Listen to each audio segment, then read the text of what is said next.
G'day guys, John Ferguson here from Off the Ruck, your weekly rugby breakdown, and we're going to go through the Scotland versus Wallabies game. So if you haven't seen the result yet, please look away, but it's going to go up here. Congratulations Scotland, it was a great game. You deserved the win wholeheartedly.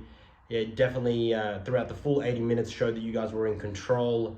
And for the Wallabies, there's got to be some thoughts going on about how can maybe mitigate some of the things like lack of cohesion and inexperience moving forward, and those are the lessons that the Wallabies gonna have to take moving forward into Ireland next week. So very little time to dwell on this loss, but we're gonna wrap it now, and then we'll move forward with the week, fingers crossed. So that really is the overarching the overarching sentiment or flavor of this game was that the Wallabies lacked cohesion and continuity so far as the game plan and executing that game plan was expected to be implemented. They could have hung in there for longer if they maybe weren't so disrupted by the changes in the 24 hours leading up to the game, but that's just the way that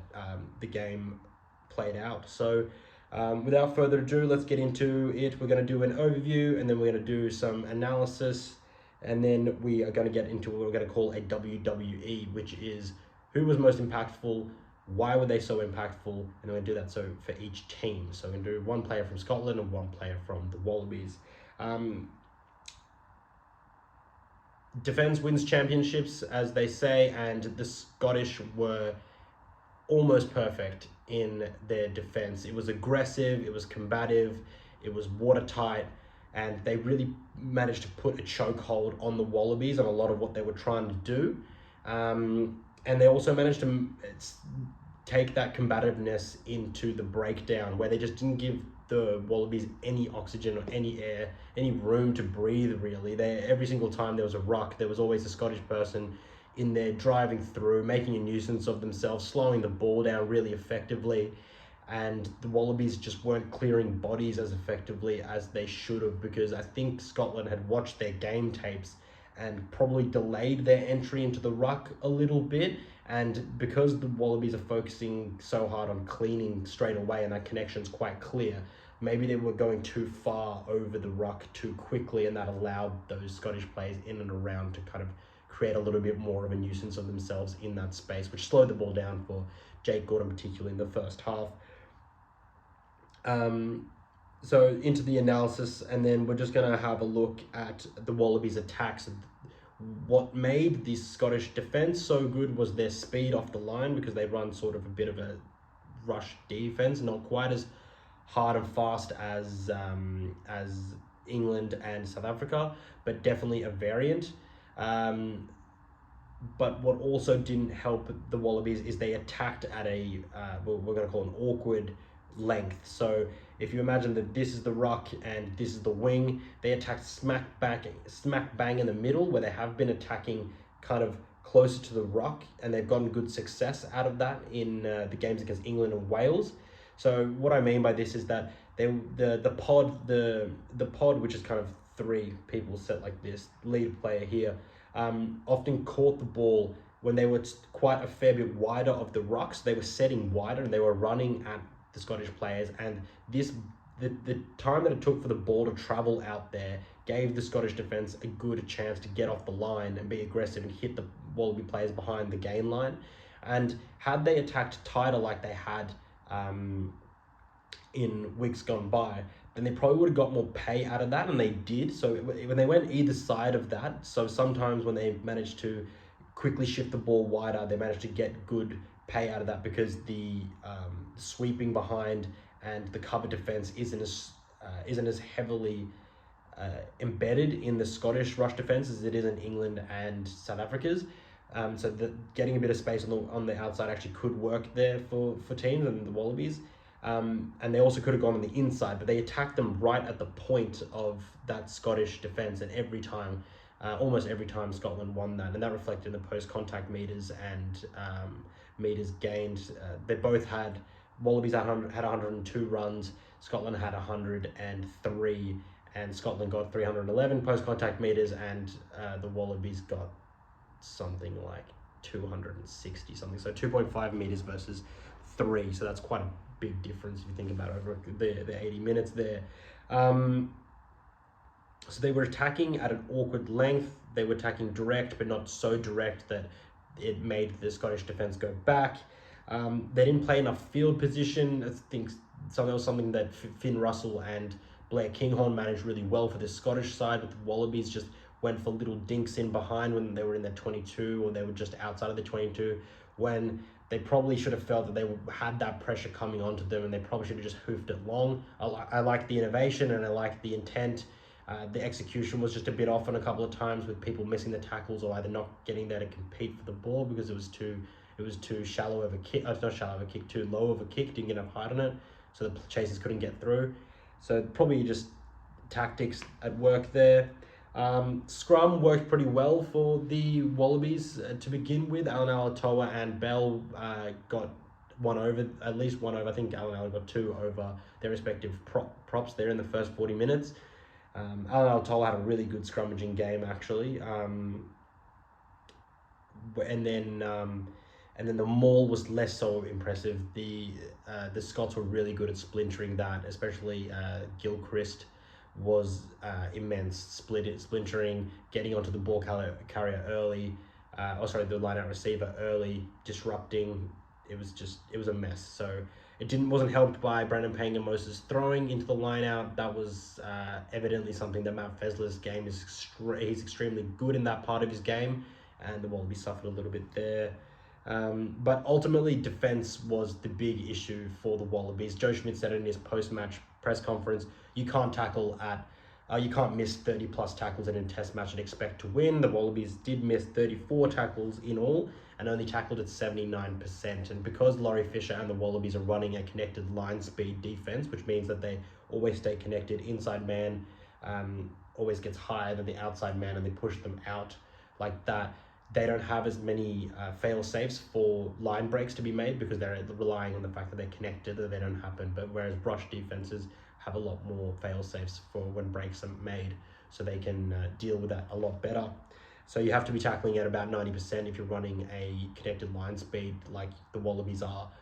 But for a rush defense like Scotland or the ones that South Africa and England run, you can afford to be around the 84% mark, because they have those fail safes and other players clean them up with aggressive attacks, aggressive tackles rather. But even Scotland defence was, as I said, almost near perfect. They tackled at 90%, so extremely impressive from Scotland. Someone who led that was Sione Tuipulotu, the captain, who scored the first try as well.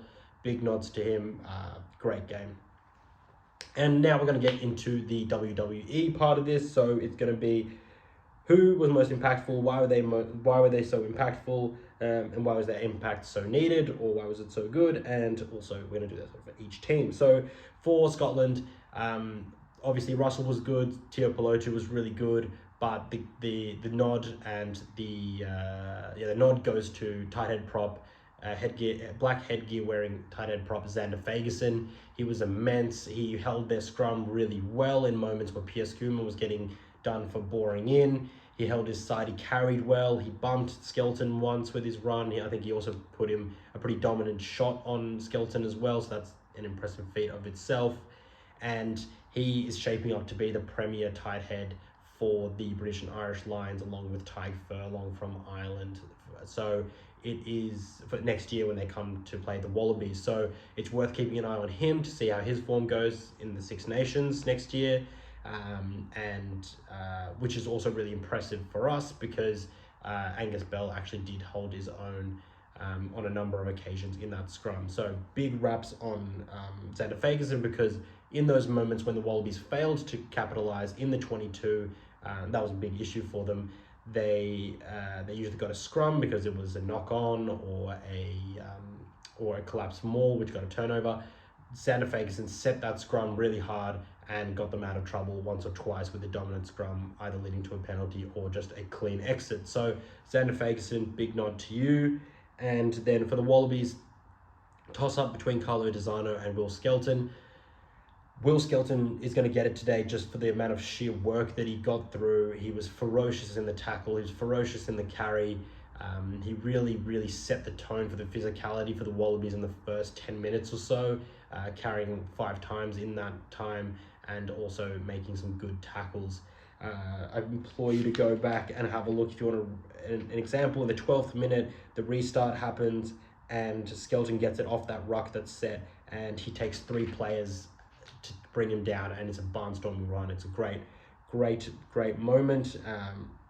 Great run as well.